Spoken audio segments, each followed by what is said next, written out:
Radhe Krishna everyone. I hope you all are so good.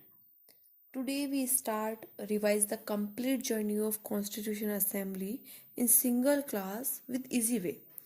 So start the module of Constitution Assembly. शुरू करते हैं। इतने बड़े system को रन कराने का एक बहुत बड़ी जिम्मेदारी है हमारी गवर्नमेंट के ऊपर। और ये सिस्टम इसलिए सक्सेस हो पाता है क्योंकि उनके सामने एक लिखित या कहीं के एक रिटर्न में आइडियल रूप में हमारे कॉन्स्टिट्यूशनल असेंबली का एक बहुत बड़ा गिफ्ट है जिसे हम कहते हैं कॉन्स्टिट्यूशन ऑफ इंडिया। और बहुत अच्छे तरीके से सलीके से इतना बड़ा सिस्टम सिस्टमेटिक तरीके से चल पा रहा है। आप इमेजिन कीजिए कि 10 मेंबर की फैमिली को सिस्टमेटिक वे में रन कराना कितना मुश्किल है और कितना मुश्किल है 10 लोगों को इकट्ठा बांध कर रखना। तो कॉन्स्टिट्यूशनल असेंबली के मेंबर्स को हमें सैल्यूट करना चाहिए जो हमें एक ऐसा मंत्र दे गए रिटर्न डॉक्यूमेंट के रूप में कि इतनी बड़ी पॉपुलेशन को के सिस्टम को इतने सलीके से चलाया जाना आसान हो रहा है और इतने स्मूथली वो चल पा रही है।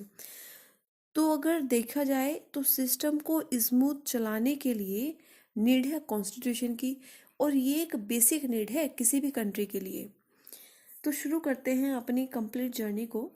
देखिए, जब अंग्रेज जाने वाले थे सेकेंड वर्ल्ड वॉर के खात्मा होने के बाद 1945 में, तो अंग्रेजों की समझ में आ गया कि अब इंडिया पर लंबे समय तक हुकूमत करना बड़ा मुश्किल है, वो नहीं कर पाएंगे।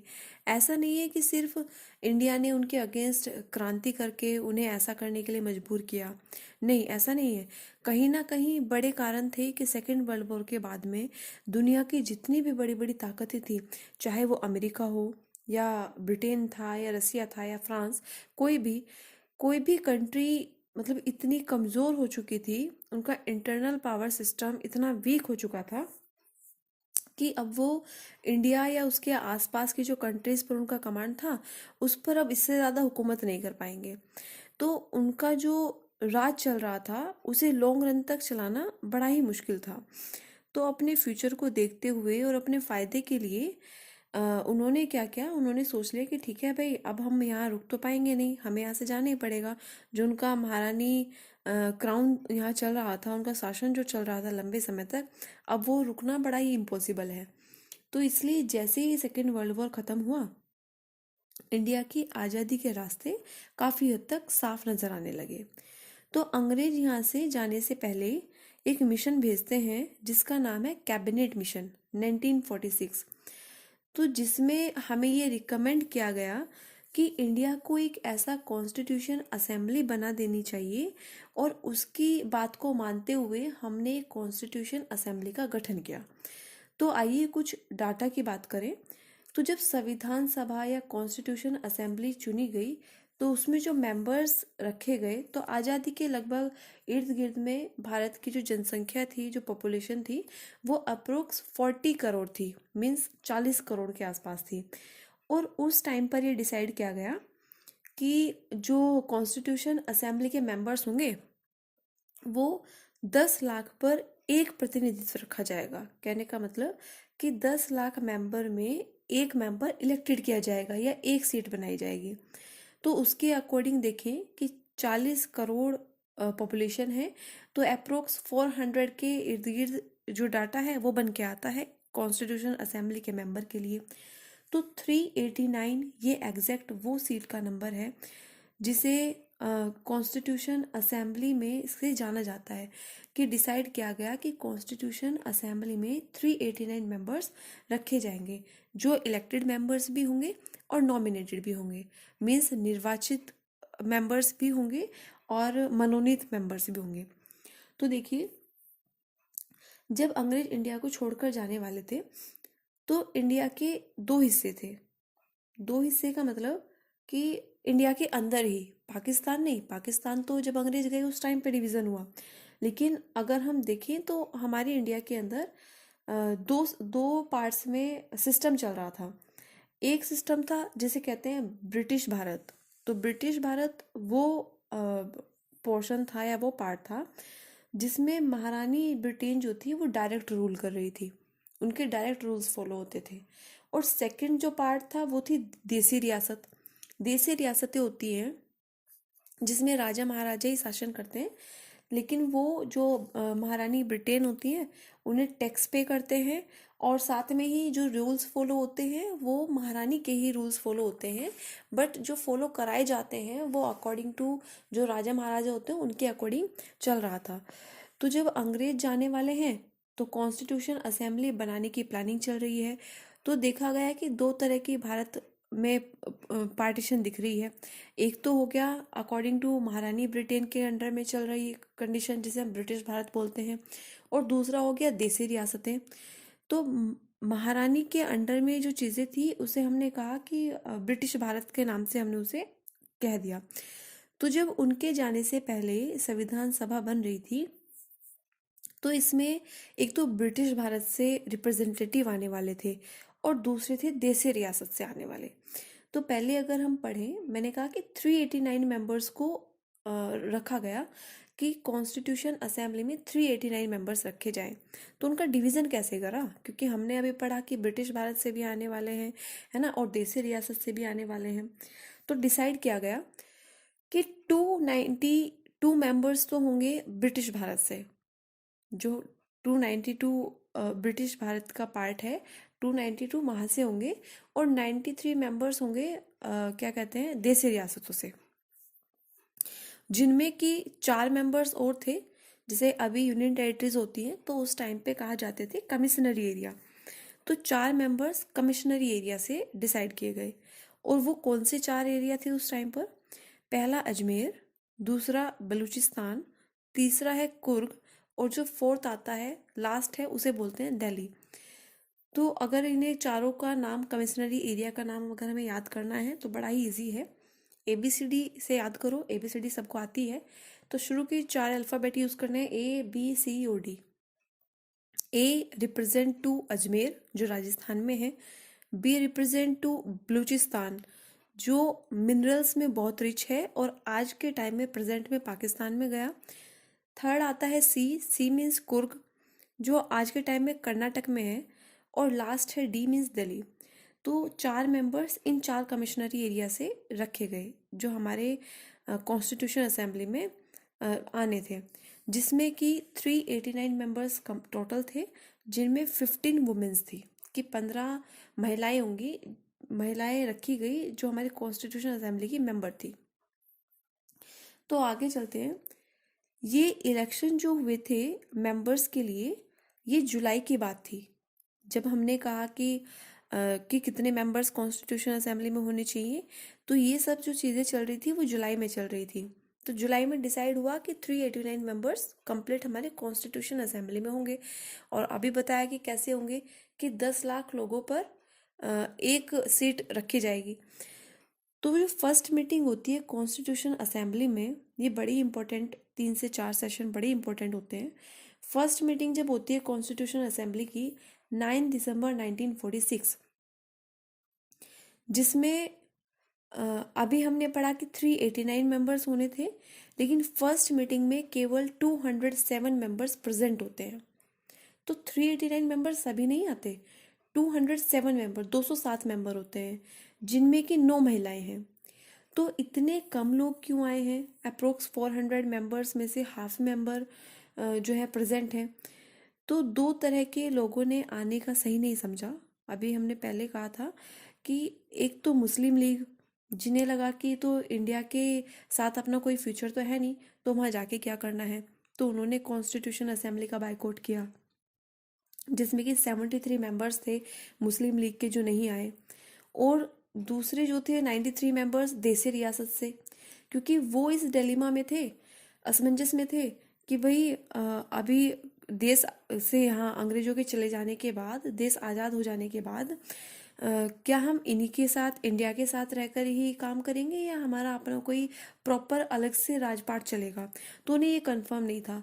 तो इसी चक्कर में जो देसी रियासत के जो मेंबर्स थे, 93 मेंबर्स और 73 मेंबर्स मुस्लिम लीग के, इन लोगों ने कॉन्स्टिट्यूशन असेंबली से बायकॉट कर दिया। तो दो बड़ी रियासतें या दो बड़ी ऑर्गेनाइजेशन नहीं आई, एक मुस्लिम लीग से और दूसरे जो देसी रियासत से थे वो नहीं आए। तो पहली मीटिंग में सिर्फ 207 मेंबर्स प्रेजेंट होते हैं, जिसमें 9 महिलाएं होती हैं, 9 वुमेन्स होती हैं।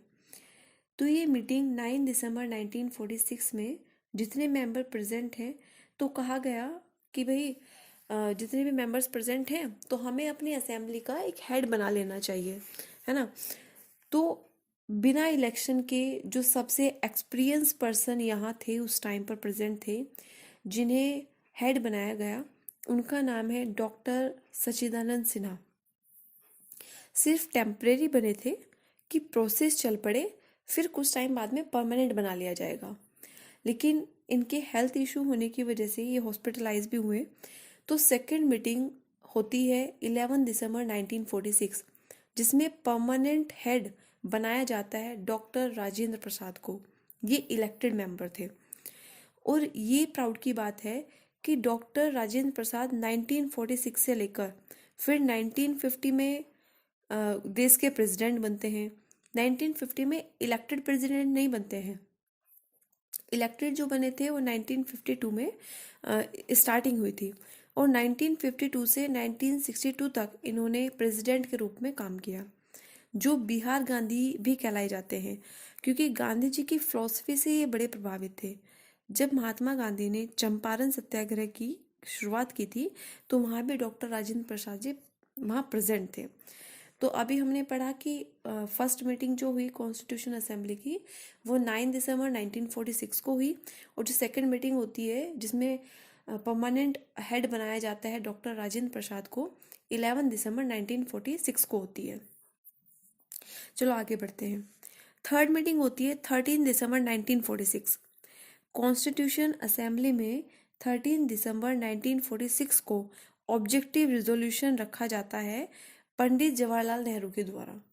तो पंडित जवाहरलाल नेहरू जी इस ऑब्जेक्टिव रिजोल्यूशन को रखते हैं, और इसका मीनिंग ये होता है कि ये जो कॉन्स्टिट्यूशन असेंबली बनाई गई है, इतने सारे मेंबर्स जो इकट्ठा हुए हैं, जो मीटिंग्स हुई है, उन्हें ये क्लियर कर दिया जाए कि ये जो असेंबली बनी है वो किस लिए बनी है, उनका वर्किंग क्या है, और कैसे कैसे किस तरीके से ये काम यहाँ होगा।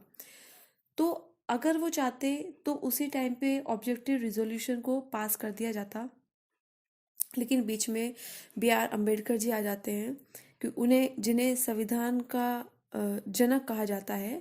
संविधान लिखने में सबसे बड़ा role doctor B.R. Ambedkar ji ने प्ले किया है। तो उन्होंने कहा कि ऑब्जेक्टिव रिजोल्यूशन तब तक पारित नहीं करेंगे जब तक कि ये क्लियर ना हो जाए कि जो मुस्लिम लीग और जो देसी रियासतों ने बायकॉट किया है, कि वो वाकई आना नहीं चाहते हैं, या कुछ कंडीशन है कि वो आ जाएंगे। तो वो तो नहीं आते हैं। तो फाइनली 13 दिसंबर 1946 को जिस कारण उसे रोक दिया गया था, तो ऑब्जेक्टिव रिजोल्यूशन को पारित कर दिया जाता है 22 जनवरी 1947 को।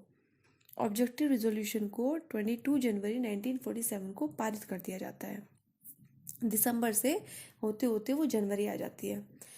अब कॉन्स्टिट्यूशन असेंबली में जो सबसे बड़ी समिति बनी, जिसे प्रारूप समिति कहा जाता है, उसके अध्यक्ष बनाए जाते हैं डॉक्टर B.R. अम्बेडकर, जिन्हें फादर ऑफ इंडियन कॉन्स्टिट्यूशन कहा जाता है, डॉक्टर B.R. अम्बेडकर जी को। और एक आदमी थे KV राव, उन्होंने कहा कि इन्हें सिर्फ जनक मत कहो, मतलब डॉक्टर B.R. अम्बेडकर जी को केवल इंडियन कॉन्स्टिट्यूशन का जनक मत कहो, साथ साथ वो जननी भी हैं, है ना।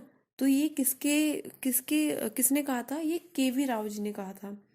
वैसे मैं बता दूं कि मदर ऑफ इंडियन कॉन्स्टिट्यूशन जो कहा जाता है वो ब्रिटेन के संविधान को कहते हैं, लेकिन KV राव जी ने कहा कि इन्हें B.R. अम्बेडकर जी को केवल जनक कहना ही सही नहीं है, इन्हें जननी भी कहना चाहिए, जनक के साथ साथ जननी भी कहना चाहिए इंडियन कॉन्स्टिट्यूशन का।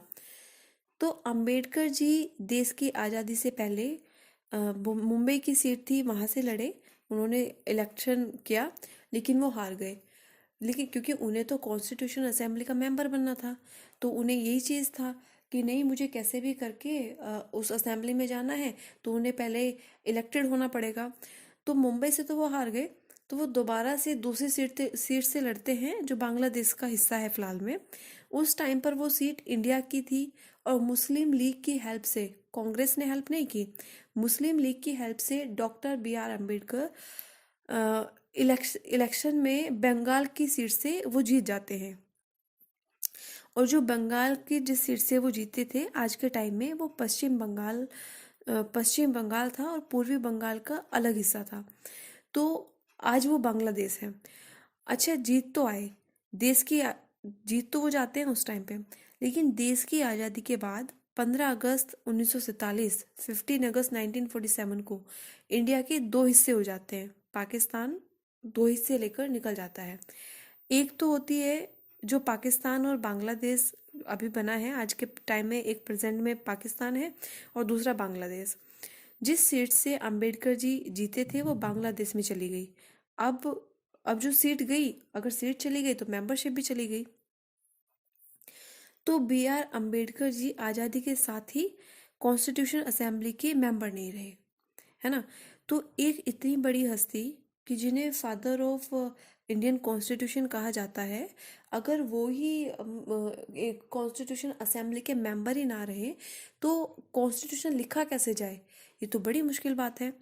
तो एक एक मेंबर थे बी एन राव।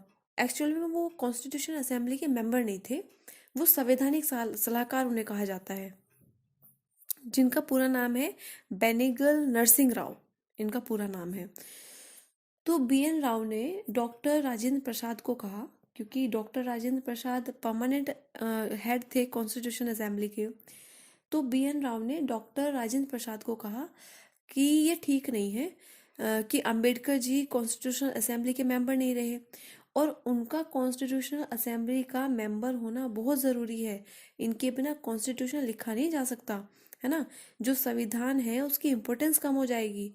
तब जाकर डॉक्टर राजेंद्र प्रसाद ने, जो मुंबई से अंबेडकर जी हारे थे, वहाँ के हेड थे बीजी खैर, बाल गंगाधर खैर, तो उनसे कहा कि आप सीट खाली करवाओ और अंबेडकर जी को कैसे भी करके कॉन्स्टिट्यूशन असेंबली का मेंबर बनाना है।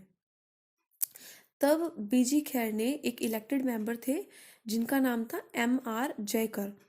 एम आर जयकर जी का इस्तीफा लिया और वो जो सीट खाली हुई उस सीट पर अंबेडकर जी को रखा गया, है ना। वो उस सीट पर दोबारा से उन्होंने एंट्री की कॉन्स्टिट्यूशन असेंबली में मेंबर के रिगार्डिंग। इसके बाद प्रारूप समिति बनती है, जिसे हम पांडुलिखन समिति और इंग्लिश में ड्राफ्टिंग कमेटी भी कहते हैं, जिसके head B R Ambedkar ji को बनाया जाता है।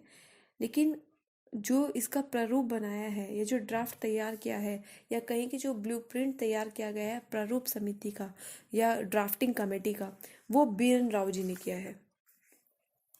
तो सबसे बड़ी कमेटी जिसके अंदर 7 मेंबर प्रेजेंट थे, 29 अगस्त 1947 को ड्राफ्टिंग कमेटी बनी थी।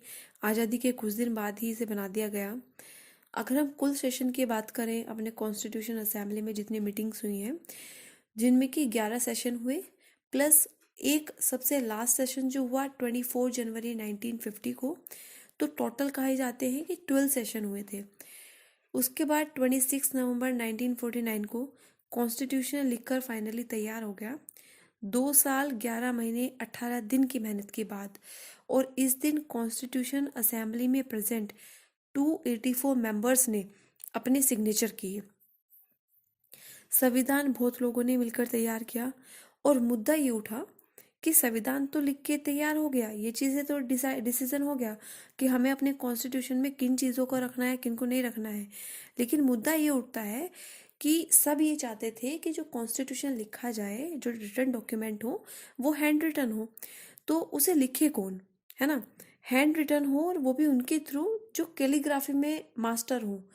तो एक आदमी थे, एक नाम है नंदलाल बोस और दूसरे हैं प्रेम बिहारी नारायण रायजादा, जिन्हें हम प्रेम बिहारी सक्सेना के नाम से भी जानते हैं।